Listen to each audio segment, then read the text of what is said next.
안녕하세요. 세상기의 심리학자 김태형입니다. 네, 민플러스 교육원 원장 김장호입니다. 네, 반갑습니다. 그동안 잘 지내셨습니까? 아주 잘 지냈습니다. 날씨가 추운데 감기에는 안 걸리셨습니까? 예, 감기는 안 걸렸고요. 아침에 눈 또 한 번 쫙 맞아보고 좋았습니다. 오늘 그렇죠. 네. 근데 제가 감기에 지금 걸려있기 때문에 네. 곧 걸리실 겁니다. 아, 예. 예, 우리는 어떻습니까? 우리는 공동체니까 모든 것을 나눕시다. 나눠 가져야죠. 항상 그 상식 속의 경제, 상식 밖의 경제라는 제목으로 경제 얘기를 아주 재미나게 풀어주시는데요. 오늘은 이 말도 많고 탈도 많은 부동산 PF, 뭐 껄핏하면 뭐 부동산 PF 위기라는 얘기가 나오고 있지 않습니까? 근데 지금 이제 그 상황이 어떤가, 뭐 이런 부동산 PF 위기설 이걸 좀 다뤄봤으면 좋겠는데 우선 부동산 PF가 뭔지 모르시는 분들 또 생소해하신 분들도 있을 테니까 그 개념부터 좀 설명을 해주십시오. 예, 그러니까 PF, 그 이제 프로젝트 파이낸싱의 준말이거든요. 프로젝트 파이낸싱. 예, 거기 이제 부동산이 붙은 거예요. 예. 근데 보통 선생님 이렇게 금융기관, 은행이나 이런 데서 이제 대출을 해주거나 우리가 이제 대출 받을 때 뭘 가지고 대출을 받죠? 첫째, 담보가 있어야 되죠. 신용 또는 신용이잖아요. 예. 그런데 프로젝트 파이낸싱이라는 것은 대출을 받는 건데 사업성을 보고 받아요. 아, 그거 없이 이 사업이 이제 될 것 같다. 될까 같냐, 돈이 되느냐 안 되느냐, 요걸 평가를 하는 거예요. 유망한가 아닌가. 예. 그러니까 예를 들어서 이제 그 범죄도시 영화가 요즘 계속 뜨잖아요. 근데 이제 누군가가 이제 그 자금이 좀 모자라서 그 영화 하는 사람이 그래갖고 이제 범죄도시를 찍어야 되는데 출연진 누구냐? 당연히 마동석이지. 그 다음에 시나리오 잘 나와 있어.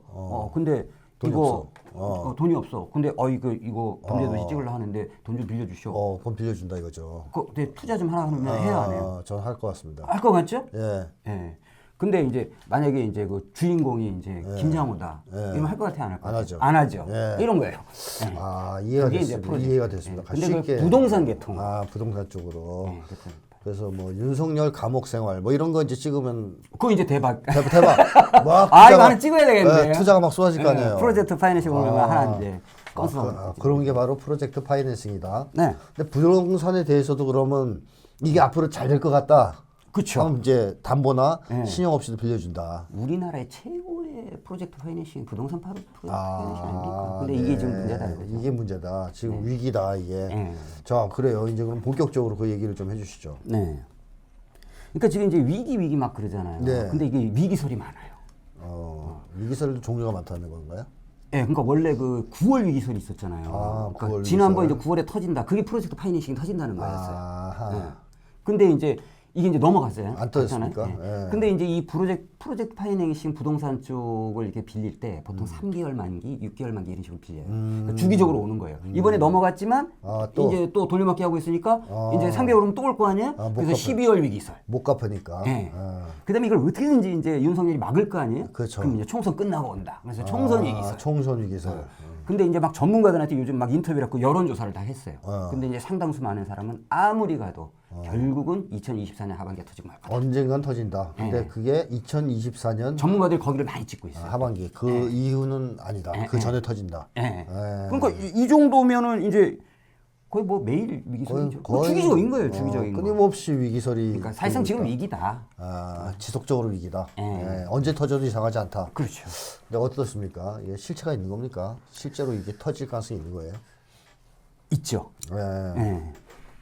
그러면 이제 그거 이제 왜 이제 사람들이 이제 실체로 부동산 PF 도대체 그 실체가 뭐야? 뭐 위기의 실체가 뭐야? 이렇게 얘기하잖아요. 근데 그 이제 두 가지가 있는 거예요. 하나는 규모. 규모가 있고 실제로 이제 얼마나 또 갚고 있느냐. 대출을 얼마나 잘 갚고 있느냐. 이 두 가지잖아요. 네네. 규모가 어느 정도냐면 133조. 130. 대출 잔액이. 133조를 지금 빌려준 상태다. 그러니까 이제 2020년에 93조 정도였어요. 근데 지금 143조야. 많이 늘었네. 프로젝트에 이제 사람들이 돈 빌려간 게. 그러면은 이게 3년 만에 얼마가 는 거예요? 거의 40조가 는 거잖아요. 그렇죠. 어마어마한 속도로. 그래서 이제 부동산 파이낸스 이 대출 규모 잔액이 너무 많아요. 이게 왜 이렇게 많이 늘었어요? 이 사이에. 저기 2021년 그 집값 오를 때 봐봐요. 막 영끌비 막 어마어마하게 했잖아요. 그러니까 이제 이 당시에 계속 부동산 가격이 상승했으니까 전부 빌려갖고. 은행에서도 빌려주고 어차피 오르니까 갚을 거다. 전부 들러붙은 거예요. 그러면서 이렇게 확 뛰었군요. 사이즈가 커진 거죠. 네네. 그게 규모가 크다는 거고. 규모가 크다는 거. 근데 이제 못 갚기 시작하는 거예요. 아, 그래요? 그래가지고 이제 연체율이 생기는데 연체율이 어느 정도냐? 3년 전 2020년도에는 연체. 그러니까 내가 이제 100만 원 갚아야 되는데 못 갚고 이제 3.4%면 한 3만 원. 아, 3만 원. 3만 4천 원 정도 못 갚는 거예요. 아, 3만 4천 원을 못 갚는다. 100만 원 빌렸을 때. 근데 지금 이제 17만 원을 못 갚는 거죠. 아, 17만 원을 못 17.3%. 갚. 많이 올랐다 이거죠. 그래서 이제 13%가 올라온 거예요. 그러니까 전체 133조 중에 이제 17.3%. 17.3%가 못 갚고 있는 거예요. 연체되는 거지. 이게 이제 전형적인 카드 돌려막기잖아요. 그렇죠. 그럼 더 비싼 이자를 가지고 또 돌려막고 이렇게 해야 될 거 아닙니까? 이제 근데 그게 어디까지 갈 수 있느냐? 언젠간 터진다. 그러니까 이게 주기적으로 이게 가는 거죠. 아하. 위기 실체가 있는 겁니다. 그렇습니다. 예. 자, 그래요. 그렇다면 과거에 이제 부동산이 돈이 잘 벌리니까 막 빌려줬던 건데 네. 이게 지금은 부동산 가격이 떨어지는 중이라고 봐야 됩니까?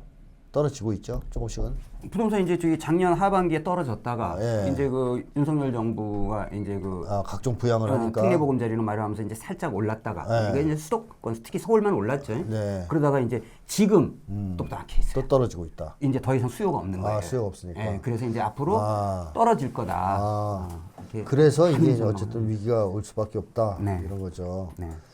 근데 원래 이렇게 은행권 같은 데서 네. 이 PF를 많이 하는 겁니까? 부동산 PF를 관행적으로 많이 하는 겁니까? 한국의 경우? 많이 하죠. 예, 많이 하는데 특히 이제 은행권보다는 이제 그 증권사, 제2금융권, 캐피탈, 제2금융권이나 캐피탈 보험회사, 같은데. 저축은행. 그런 데서 많이 합니까? 그런 데서 많이 해요. 거기는 이 제1금융권보다는 이자가 높지 않겠습니까? 이자가 높죠. 근데도 어쨌든 빌린다. 그렇죠. 그 당시엔 돈이 됐으니까. 근데 이게 그 부동산 프로젝트 파이낸스가 옛날에는 없었어요.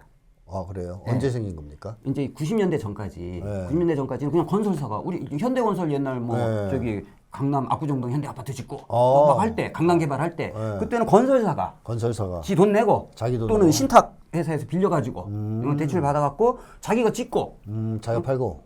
그때 자기가 팔고 또 남기고 빚 갚고 이렇게 했어요. 네. 그래서 이제 쭉 왔는데 이게 이제 IMF 때 문제가 된 거예요. 네. 예.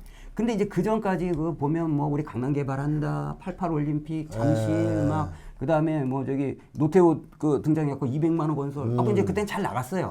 근데 이제 IMF 이후에 딱 보니까 이제 건설사 망하고 그다음에 이제 신탁이 안 되고 이런 방식으로는 안 되겠는 거예요. 더 이상 집을 지어서 돈을 벌 수가 없다. 네. 그래가지고 어떻게 했냐면 시행사와 시공사를 딱 분리를 해서 프로젝트 파이낸싱이라는 걸 도입을 하는 거예요. 그래서 90년대서부터 이제 새로 생긴 이제 그 건설 방식, 그 저기 부동산 금융. 그러니까 쉽게 얘기하면 돈을 끌고 오는 쪽과 직접 짓는 쪽이 이제 분리됐다. 그래서 시행사와 시공사가 분리됐다. 그럼 건설사업 주체는 누구예요? 그 돈 빌려준 쪽 아닙니까? 그 시행사라 그러죠. 시행사. 여기 뭐 주택조합이 있다. 뭐 그게 시행사잖아요. 시행사가 주체가 되는. 이제 대장동 저기 무슨 그 걔들 이름이 뭐야? 무슨 천화동이 그런 거. 그런 게 시행사예요. 시행사. 그다음에 그 건물 짓는 데가 건설사. 그 이제 종합건설회사와 전문건설회사가 있는 거. 그렇게 분리가 돼버렸다. 이게 시행사, 시공사가 분리돼서 옛날에는 그냥 현대건설이면 거기서 다 했는데. 알겠습니다. 근데 이 시행사가 돈을 빌리는 거예요. 시행사가. 자, 그러면 좀 구체적으로 어떤 식으로 대출해서 돈을 버는지 좀 설명해 주시겠습니까?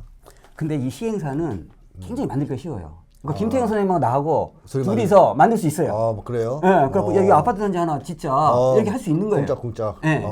근데 이제 내가 들어가는 돈은 5%도 안 돼. 전체가 100% 자금을 예를 건설 100억이다 하면 100억이다 하면은 그냥 5만 원, 5만 뭐 원. 아니면 이제 5억 가지고 하는 거예요. 뭐 이런 식으로. 이제 요거만 있으면 돼요. 그러니까 우리 둘도 시행사 할 수 있어요. 할수 그럼 있다. 이제 딱 들어가면 뭐 땅을 사야 될 거 아닙니까? 그렇죠. 그죠? 그럼 이제 어떻게 하면 이제 땅을 사고 양평 같은 데다가. 그럼 이제 그때 이제 돈을 빌려야 돼요. 그러니까 살짝. 내 돈 이제 그 5억 넣고 이제 돈을 빌리는 거예요. 빌려가지고 땅을 사. 그럼 이제 내 돈은 계약금 정도 될 거 아니에요. 그럼 땅 살 때 잔금 줘야 되잖아요. 그걸 빌려서 사는 거예요. 요걸 브리지라 그래요. 브리지. 브리지가 뭡니까? 영어입니까? 다리. 브리지건. 브리지. 그래서 PF가 두 개가 있는 거예요. 그러니까 처음에 땅 살 때 하는 것을 브리지라 그러고. 브리지. 이건 이자가 비싸요. 그리고 이제 빨리 갚아야 돼. 3개월. 이건 땅까지 샀어요.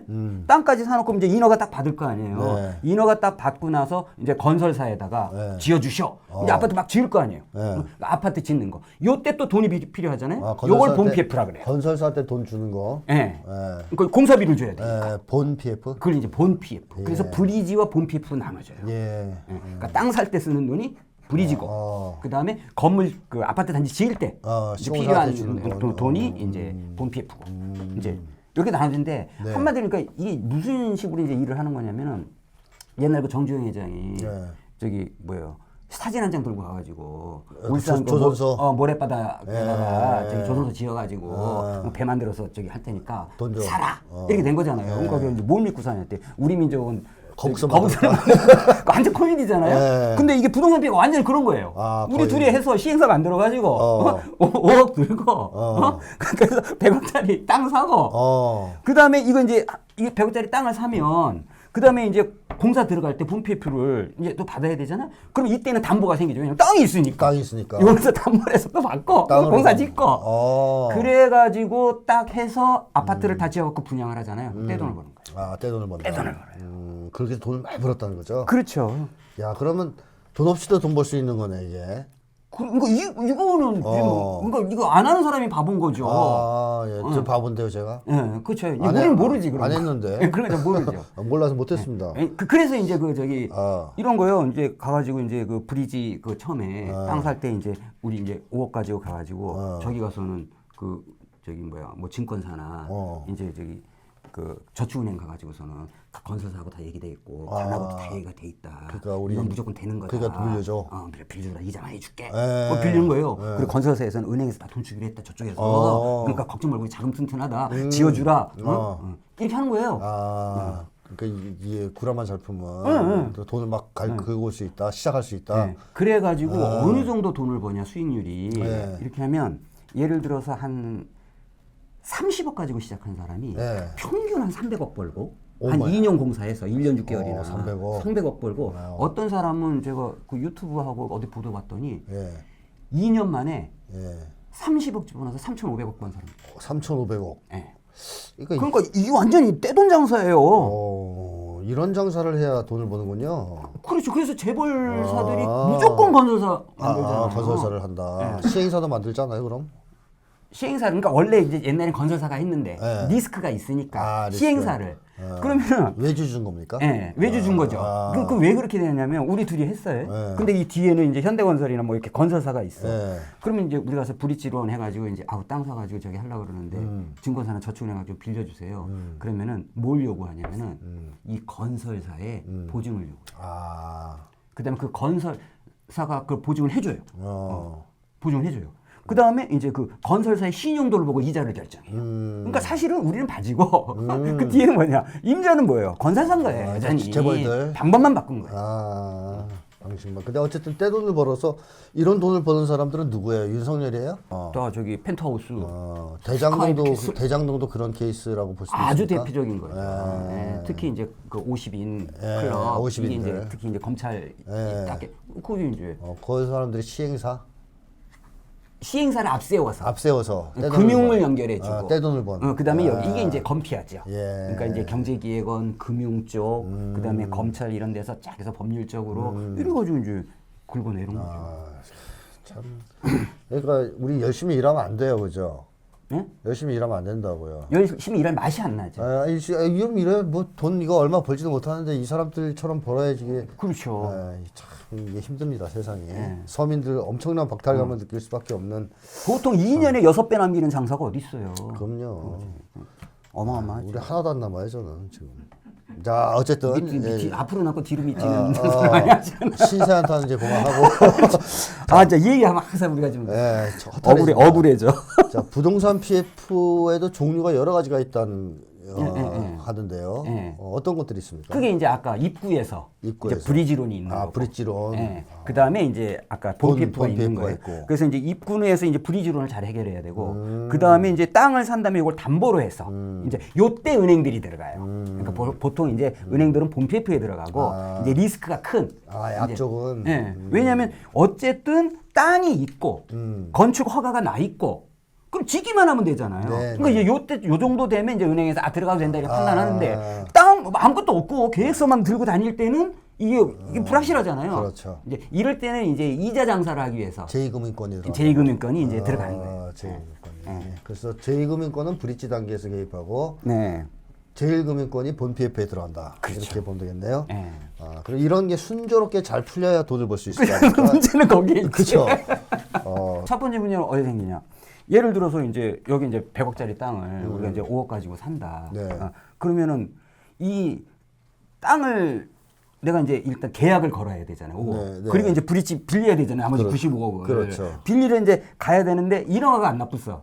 어. 그럼 우리 계약금 5억 날리는 거야, 그냥. 그죠? 그러네요. 첫 번째 단계에서 그게 문제예요. 브릿지를 갈 것도 없어, 그냥. 인허가 나와야 가서 브릿지를 빌리죠. 근데 내 돈 5억은 꼬랐는데 인허가가 안 나와버려. 그죠? 그러니까 2단계부터 윤석열이 필요하다. 그러네. 윤석열이 그러니까 중요하다니까요. 그렇구나. 이때 이제 권력이나 뭐 이런 데 줄을 대서 인허가를 받아야 되는. 그럼 우리 다 가지고 탈탈 턴 게 5억인데 그거 되냐고요. 근데 그냥 안 해줄 거 아니에요. 뭐 매겨야지. 그렇죠. 그죠? 그 이제 브릿지 빌려서 나중에 주고 뭐 이렇게 리베이트 하고 술도 사주고 뭐 그렇죠. 그죠? 뭐 탬버린도 좀 이렇게 해고 뭐 그렇죠. 그런 게 있어야 되는 거 아니에요? 그거 다 이제 작업 공장에 다 있죠. 그렇게 해서 이제 인허가를 받아낸다. 그렇죠. 근데 여기서 못 받을 수도 있다. 이런 건가요? 근데 이제 엔간하면 이쪽 애들이 이제 바지로 내세워서 하는 거니까 이제 작업 다 마당 받을 수 정리해놓고 있을 때. 이제 근데 어쨌든 그래도 사고가 날 수 있으니까 요 공정을 일단 딱 넣으면 이제 브리지는 넘어가는 거예요. 넘어갔나? 그래요. 이건 이제 윤석열만 끼면 일단 되는 거고. 네. 자, 그러면 이제 그 다음에 또 위기가 또 문제가 생길 수 있습니까? 본 PF? 네네. 그 단계에서도 문제가 생길 수 있나요? 그러니까 이제 그 본피하면 이제 공사를 해야 되잖아요. 네. 본피라는 게. 그래가지고 이제 우리 땅도 있어요. 갖고 이제 담보해가지고 이제 은행에 갖고 이제 본피에서 이제 공사비 주고. 근데 문제는 뭐냐면은 물가가 폭등하는 거예요. 물가가 뛴다. 그 사이에. 그러면 이제 원자재 값이 오르잖아요. 예. 그럼 건축 자재비가 오르는 거예요. 그럼 이제 비용이 많이 들어가잖아요. 생각보다. 예상보다. 그래서 이 큰일 났네. 이런 문제가 이제 하나 생길 수 있고. 네. 그다음에 이제 부동산 경기가 좋을 때는 문제가 안 되는데 예. 부동산 경기가 떨어지면 본피를 안 해줄 거 아니에요. 그렇죠. 그다음에 겨우 하면 이자가 비쌀 거 아니야. 그렇죠. 이자 비용이 늘어나는 거예요. 네네. 그래서 이제 건설 공사 단계에서는 인플레이션 문제, 원자재 문제, 그다음에 또 건설 경기가 핵심이죠. 건설기가 안 좋은데 그 들어갔다 공사. 이제 이렇게 되면은 이제 그래서 요즘 공사 기간을 애들이 길게 하잖아요. 길게. 붙잡고 길게. 좀 기다리다 보면 언젠가 오르겠지. 그러면서 이제 윤석열이 힘써주겠지. 그쵸. 이걸 기다리는 거군요. 요 대목이 문제가 되는 거예요. 그렇구나. 그래갖고 이제 요게 이제 그 건설 과정에서 이제 풀어야 될 문제인 거죠. 그런 여러 가지 문제가 있다. 그러니까 부동산이 잘 나갈 때는 괜찮은데 이게 만약에 부동산이 침체된다, 집값 떨어진다, 분양이 안 된다, 이러면 이제 심각한 문제가 생길 수 있다는 그게 거죠. 이제 마지막 단계죠. 결정적으로 이제 아파트 다 지어놨어. 근데 미분양이 돼봐요. 요즘 미분양 많다고 그렇죠. 계속 기사 나오던데. 지금 6만 채가 미분양이에요. 6만 채나. 그럼 우리 하나씩 주면 안 돼요? 주면 좋죠. 안 되겠지? 자, 죄송합니다. 간단히 해서. 자, 미분양. 그 미분양이 생겨버리면은 이게 이제 원금이 회수가 안 되잖아요. 그렇죠. 그럼 작살나는 거잖아요. 그러니까 이제 건설사들이 미분양이 자꾸 늘어나니까 그때까지 이제 천천히 짓는 거예요. 그러니까 여기서 비용이 얼마나 추가가 되겠어요, 또? 오히려. 그래서 입구, 그다음에 중간, 그다음에 마지막 이 세 개를 다 넘어가야 이제 돈 번다. 돈을 번다. 근데 지금 이제 부동산 경기가 하락을 하고 있으니까 입구서부터 과정서부터 다 어려워졌겠네요. 이제 그 미분양, 분양까지 이제 다 문제가 생긴 거예요. 그러니까 이제 PF 돌리는 게 그러니까 이제 유동성이 문제가 생겨요. 그래서 위기다. 그렇죠. 이렇게 되는 거군요. 요즘에 들리는 말에는 청담동도 건설이 거의 중단됐다 이런 얘기가 있는데 진짜입니까? 그러니까 청담동도 이제 그 부동산 프로젝트 PF 들어가는 거잖아요. 근데 이쪽에 이 청담동이 저기 무슨 호텔이더라? 저기 프리마 호텔이라고 있어요. 프리마 호텔. 근데 청담동에서 딱 프로젝트 딱 갖고 사업 하겠다 하고 들어가면 여기서 안 되면 대한민국은 딴 데는 지옥이죠. 안 된다, 더. 아예 안 되는 거죠. 여기서 안 되니까. 근데 얘가 중단됐어요. 아, 시작을 했다가 중단됐어요. 아, 그래요? 네. 그리고 이런 케이스가 역삼동도 있었고, 그다음에 용산 그쪽에 하얏트 호텔 그 주차장, 네. 그쪽에도 개발한다고 했다가 거기도 중단됐고, 그래서 몇 건이 있어요. 근데 이제 최근에 터진 거, 이제 이게 이제 그 저기 상반기에 터진 거고, 최근에 터진 거 중에 가장 유명한 게 청담동. 청담동이다. 네, 그 호텔. 그러니까 쉽게 하면 49층 고급 주상 오피스텔 지으려다가 수습됐어요. 그러니까 아주 좋은 노른자의 땅에서도 지금 안 되고 있다. 그렇죠. 이게 지금 심각하네요. 아주 심각하네요. 그 시행사가 얼마를 갖고 시작했냐면 400억 갖고 시작했어요. 갖고 이제 땅값에서 여기에 이제 증권사 여기는 되는 판이니까 26군데가 들어간 거예요. 그래가지고 4,600억 정도를 브리지를 받은 거예요. 근데 해보자. 그래갖고 그런데 이제 약간 이제 공사가 길어지고 이렇게 되는 과정에서 누가 빠져버렸냐면은 저축은행이 빠져버린 거예요. 이거 안 되겠다. 네, 위험하다. 근데 이제 저축은행이 집어넣은 게 얼마냐면은 1,600억이에요. 예. 이걸 회수를 해버린 거야. 그냥 빼갔어요? 빼갔어요. 우리 이제 그 뭐예요? 이제 연장 안 해주고 여기 돈 넣는 거 그래서 자꾸 집에 간 거예요. 뭐 이제 근데 누가 그럼 이거 대신 1,600억 해줄 없는 거예요. 그러니까 홀딩 수도. 근데 이 저축은행은 채권 1순위예요. 그러니까 이제 받아갔을 거 아니에요? 근데 이제 이게 이제 중간에 이렇게 돼 있으니까 여기 이제 돈 넣었던 사람들이 후순위 사람들 이게 한 1,000억 원 정도가 이제 공중에 뜬 거죠. 못 받는 거예요. 이 사람들은 좀 불안하겠네요. 못 받을까봐. 그렇죠. 이미 못 받는 상황이 됐었어요. 이미 못 받아요? 네. 그러면 이제 뭐 저기 진행이 안 되는. 다 날리는 겁니까? 돈을? 그 사람들 다 돈 날리는 그 사람들은 거예요? 이제 떼일 가능성이 매우 높아요. 거의 떼는 거죠. 저축은행만 지금 찾아갔고. 네. 그러니까 저축은행에 빠져보니까 다른 데 이제 어떻게 해야 되지? 뭐 이런 거죠. 그런 상황이다. 청담동이 그랬더라고요. 청담동이. 자, 그 심각성을 보여줍니다. 이 부동산 PF 문제가 지금 상당히 심각한 거는 들어주니까 알겠는데요. 네. 이 근본적 문제점이 뭐라고 봐야 됩니까? 이거 근본적으로 이런 문제가 생기는 이유가 이게 이제 사실 다단계라고 봐야 돼요. 다단계다. 다단계다. 부동산 다단계다. 네. 이제 외국 같은 경우에는 이제 아무리 프로젝트 파이낸싱을 해도 그건 외국에서 수입한 거잖아요. 네. 근데 프로젝트 파이낸싱을 해도 자기 자본이 이제 시행사 자기 자본이 30% 정도 돼요. 돼야 된다. 그리고 우리나라 법적으로 3억만 있으면 된다고 해놨어요. 그럼 시작할 수 있다. 3억만 있으면 된다. 그러니까 이게 5% 정도예요. 그러니까 전체 비용이 95%가 되는데 5% 가지고 들어가는 거예요. 또는 10% 가지고 들어가니까 레버리지를 이 부채를 땡겨서 쓰는 게 95에서 95 어마어마한 리스크잖아요. 남의 돈으로 돈 버는. 완전히 돈 땡겨갖고 하는 이제 그러면은 이게 부동산이 잘 나갈 때는 괜찮아요. 그러면 이제 브리지하고 본 PF하고 딱 해서 이제 분양하고 떼돈 벌고 벌고. 이래갖고 이제 뭐 나 3천억 벌었어. 이러고 이제 했단 말이에요. 근데 이게 될 것 같으니까 나중에는 이제 조그만 증권사, 처음에는 이제 중견증권사에서 들어갔을 거 아니에요. 그럼 나중에 중견증권사가 많이 벌었어. 그럼 조그만 증권사가 들어가고. 이자 더 많이 주고 여기는 개발이 그러니까 여기는 확실해. 근데 여기는 한 80% 되는 것 같아. 이래 들어가는 거예요. 70% 되는 것 같아. 들어가는 거예요. 그리고 그 사람들이 집값도 최고 비쌀 때 사는 거예요. 그러니까 이자도 무지하게 주잖아요. 그러니까 이자 더 많이 주니까 들어가고. 근데 이게 뭐야? 막차를 탄 거죠. 거품 막차. 이제 떨어지는 상황에서. 네. 그럼 이게 뭐랑 유사하냐? 다단계랑 유사하죠. 다단계. 그렇죠. 다단계가 계속 하다가 그죠? 이 사람 빼갖고 앞에 사람 주는 거잖아요. 그렇죠. 하다가 어느 정도 딱 가면 스톱이죠. 불가능하잖아요. 그럼 이게 폰지 터지는 거잖아요. 폰지 사기잖아요. 네네네. 근데 이게 부동산이 올라갈 땐 좋은데 이게 계속 가자고요. 근데 여기에 사람들이 맞아. 없는 사람들이 올라타는 거예요. 적은 사람들이. 네. 근데 이게 터지는 거죠. 그런 상황이다. 그게 이 본질은 다단계다. 다단계다. 이게 이 자체를 없애는 게 맞지 않습니까? 그럼 이제 예를 들면 아까처럼 자기 자본 비율을 높인다든가. 그렇죠. 그렇게 해야죠. 근데 그렇게는 안 한다. 그렇게는 안 하죠. 왜냐하면 3억 아까 3억이라 그랬습니까? 네. 3억만 있으면 할 수 있다. 그럼 3억만 모으고 윤석열하고 술 한잔 하면 되는 거 아니야 이거? 그렇게 좋은 방법이 있는데 왜 하냐? 애들 머리는 이제 그렇게 돌아가는 그렇죠. 거죠. 예. 한국에서 인허가가 핵심이잖아요. 그게. 그렇죠. 예. 이야, 이렇구나. 3억 모아서 정치권과 줄대면 떼돈 번다. 예. 이렇게 그러니까 이제 우리나라 지도층의 마인드 가지고서는 네. 개혁을 할 수가 없어요. 개혁을 할 수 절대로. 없다. 알겠습니다. 듣고 보니까 막 허탈합니다. 허탈한데 어쨌든 다음 시간에 또 좀 더 자세하게 해법 같은 거에 대해서 알아보겠습니다. 네. 네.